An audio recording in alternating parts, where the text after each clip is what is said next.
కాకినాడ జిల్లా జగ్గంపేటలోని SC boys హాస్టల్ను MLA Jyothula Nehru ఆకస్మికంగా తనిఖీ చేశారు.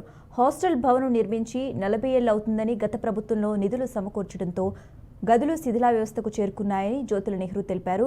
వెనుకబడిన తరగతుల విద్యార్థులు ఉండే వసతి గృహాన్ని నిర్మించడం సంక్షేమం కాదా అని ఆయన ప్రశ్నించారు. శిథిలా వ్యవస్థకు చేరిన ఎస్సీ బీసీ హాస్టళ్లకు నిధులు సమకూర్చి 3 నెలల్లోనే పనులు ప్రారంభించేలా చూస్తామన్నారు.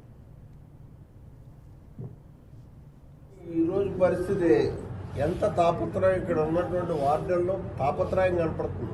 పరిస్థితులు సహకరించట్లేదు.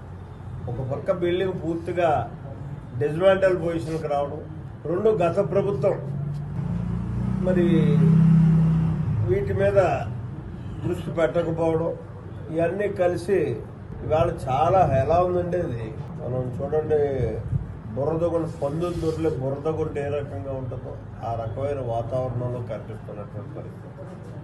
ఈ మాత్రం వల్ల మనం కూర్చోడానికి అవకాశం కలిగింది అంటే అది వార్డెన్ గారు పెట్టినటువంటి ప్రత్యేక శ్రద్ధ అనే నేను భావిస్తున్నాను. ఇది బీసీ హాస్టల్,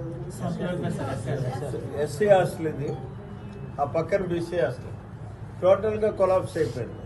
బీసీ హాస్టల్ గత ప్రభుత్వాన్ని మనం ఇంకా ఎంత నిందించుకున్నా ఒకటే, ఎందుకంటే ప్రజలు చూపెట్టేశారు. ఈ విధానాలకు అన్నిటికీ కూడా ప్రజలు ఎంత వ్యతిరేకత చూపెట్టాలో అంత చూపెట్టారు.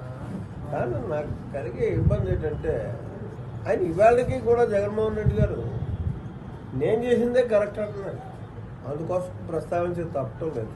మీరు పెద్ద గొప్పగా చెప్పుకునేటటువంటి సంక్షేమం మేము ప్రభుత్వం చేసిందని, మాది ఇవాళకి సంక్షేమ పార్టీ అని చెప్పుకునే మీకు ఇదే ప్రశ్న.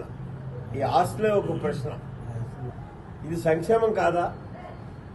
పరిశుభ్రమైనటువంటి వాతావరణంలో హాస్టల్ మెయింటైన్ చేయాల్సినటువంటి పరిస్థితి. ప్రజలంతా పేద ప్రజలే కదా అక్కడ ఉంటారు. వెనకబడిన వర్గాల వారు, దళితులు ఇక్కడ ఉండేటటువంటి పరిస్థితి. ఏదో గొప్పగా నాడు నేడు అని చెప్పి విప్లవాత్మకమైనటువంటి మార్పులు తెచ్చేసానని చెప్పి 4 రంగులు బిల్డింగులు గీసి బొమ్మలేసి అదే మార్పు అనుకుంటే ఎలా?